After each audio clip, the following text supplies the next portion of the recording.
Hi, I'm Sam. And I'm Vanessa, and this is At Home Baking. Welcome to our kitchen.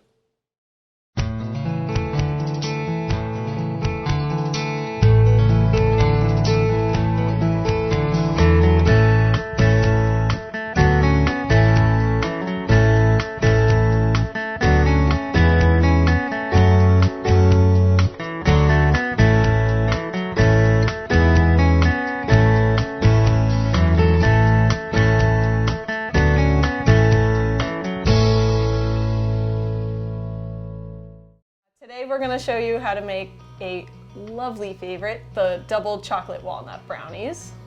So what we're going to do first is we're going to melt some chocolate in a double boiler. And to do that, we're going to first boil some water. And you can do it medium to high heat. And we will prep 6 ounces of chocolate into a bowl. Yep. Let me get stuff at Yep. And then also a stick and a half of butter. And then you put it in there.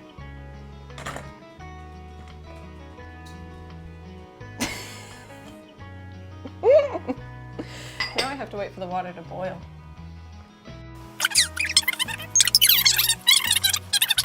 Okay. So what's next? So now that we got our water boiling, we're gonna put our 6 ounces of chocolate, stick and a half of butter on top to melt. And we are gonna stir that with our rubber spatula.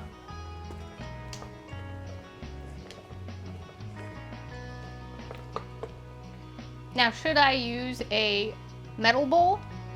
You can use a metal bowl, you can use a glass bowl. They also have special pans that are double boiler pans. It's just, this is a nice, quick, easy alternative for basically what the basic person would have in the kitchen. Okay. This is what we have in our kitchen. Yes. Now, what should I be looking for as I continue to keep an eye on this? So this bowl is gonna get really hot, but we wanna keep it stirring so that, Do you want an oven mitt? We have so many oven mitts. I know. I wasn't expecting it to jostle as much. Jostle. It's a great word. Yeah. So, oven safety, use your oven mitts. So, this bowl is gonna get really hot, but we wanna keep stirring it just to make sure that nothing gets stuck to the bottom or burns. We don't want burnt chocolate. No. So, now that our chocolate is melted, we are going to take it off the heat. Do we need to trivet? No. Okay. And we're gonna give it at least a little quick stir, and while that cools, we'll move on to the next step. All right, so while our chocolate's cooling, we're gonna grab a large bowl, and we're gonna start making the other half of the brownies. So we're gonna take 3 eggs. Good. Do not drop your eggs. And feel free to help me crack them. No shells in the batter. No shells. The one who doesn't know how to bake can one-handedly crack eggs.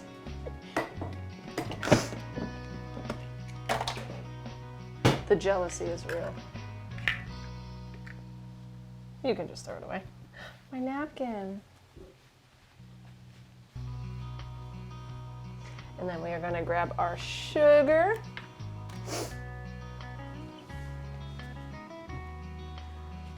And we're going to do 1 3/4 cup of sugar. 1 cup? 1 cup and 3/4. I don't think you're going to It's fit. not gonna fit in there. All right, so if you're using a jar or something, you can always use a 1/2 cup, but you do want to make sure to level it out, right? Yep, How's that? that's good.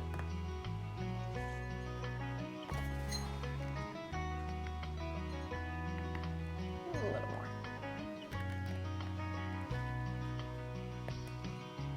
More? No, you're fine. So that's our 1 cup. And then 3/4. So 3 of those. 3/4 cups. Yep, 1, 2,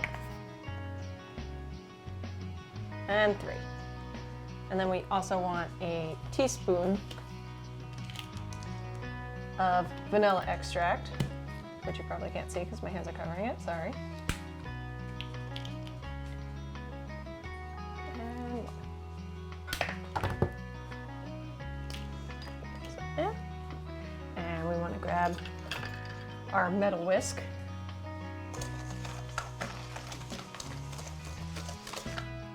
And we just want to mix it until it's all nice and smooth and combined.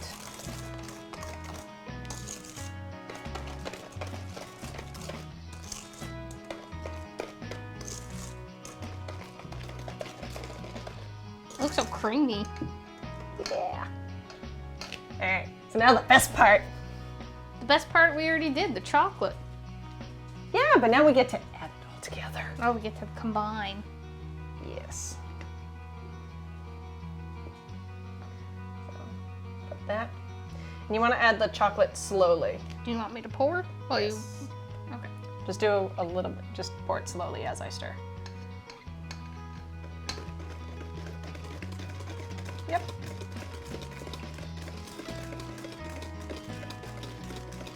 And now you can speed up just a little bit more.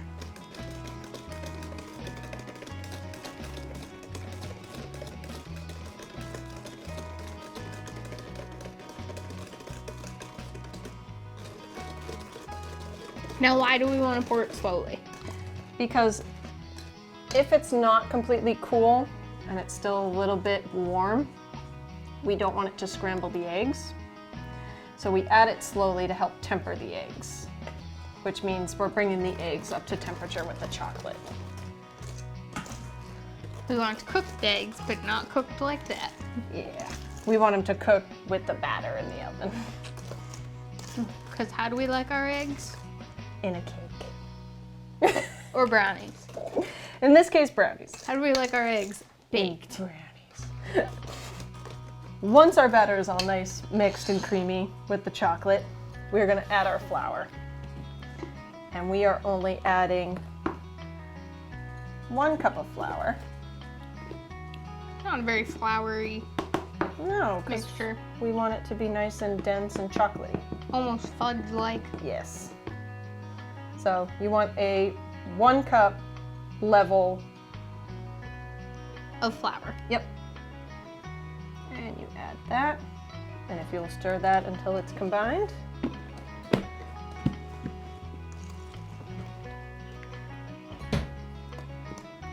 Actually gonna leave the flour out.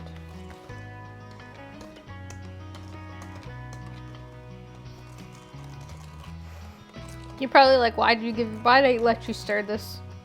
No, that's fine. Didn't come out Yep. beautiful. That's good. Nice, creamy. And for the finishing touches, we're gonna add a cup of walnuts and a cup of chocolate chips. Best part Yes. there. Now I am using semi-sweet chocolate chips. You can use dark chocolate, milk chocolate, any kind of chocolate you prefer. What about peanut butter chocolate chips? Yes. So like that's like next level. Yes. You can do a whole bunch of crazy versatile things. And the trick with this is before I add the nuts and chocolate chips to the batter, I'm going to give them a light coating of flour.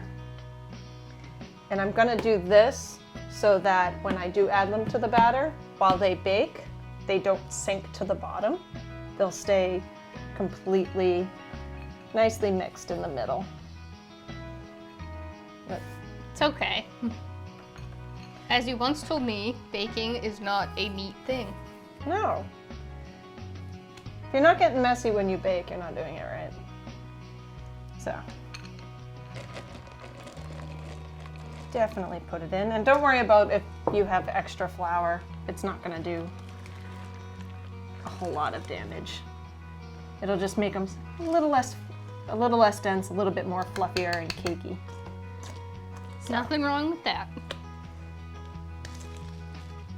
That looks great. Yep. So now that everything is well incorporated, we're gonna get all the chunks out of the whisk, giving it nice light taps, and that will go away. So now we're gonna pour it into our pan. So we're gonna get a pan. Go get the pan. All right. I'm your sous chef. This is what I'm here for. Where did my stick of butter go? Oh, right there. All right. That can rinse the shot. So you don't have to peel it all the way back because you're just gonna run the butter over it. So we're gonna grease our pan with a stick of butter. You're more than welcome to use your favorite nonstick spray. You can, another one of my favorites is you can flour it like you would a cake pan as well and use just a little bit of cocoa powder.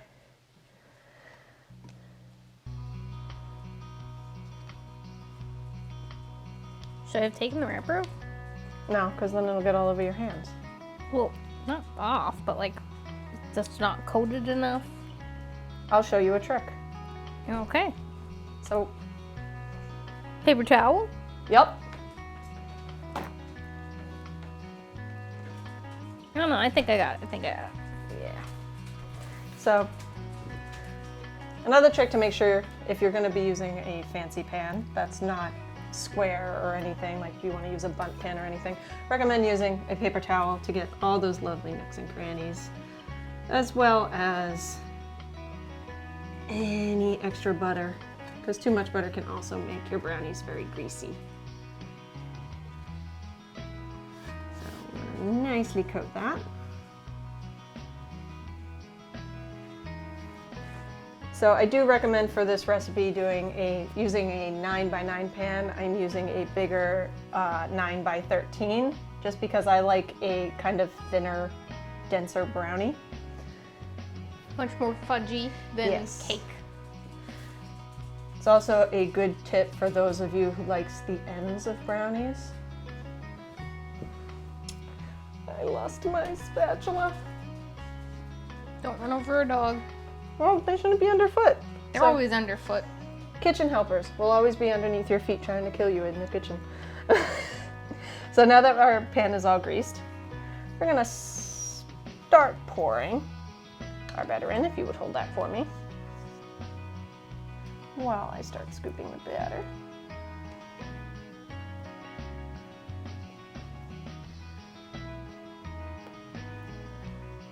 Resist at all costs licking the spoon unless you really want to.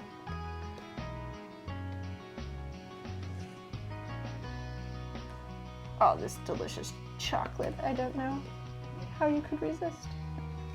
Brownies, I will always. Cake, almost never. All right. So now you're just gonna spread it out.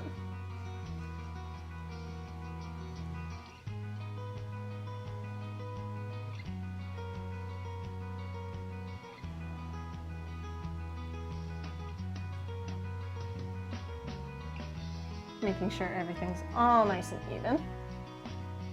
And then I do a couple taps. It's a denser batter, so you may not get air bubbles, but I do it as a safety precaution anyway.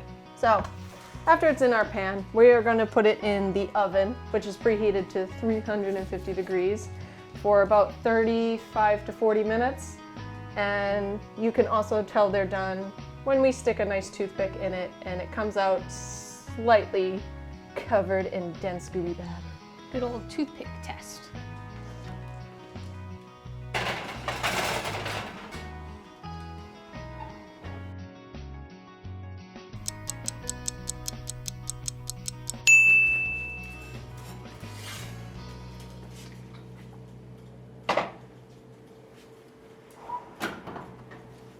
Delicious brownies!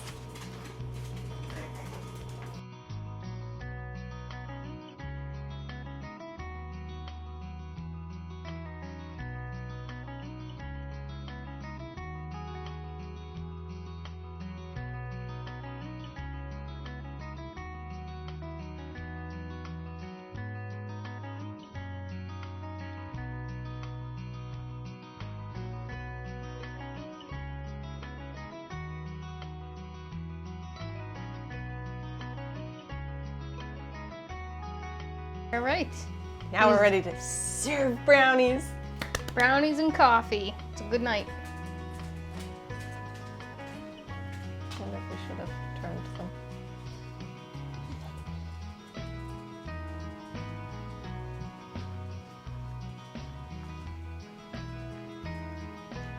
So chocolatey. Yay. Thanks for joining us in our kitchen. This is At Home Baking with Sam. I'm Vanessa. We'll see you next time.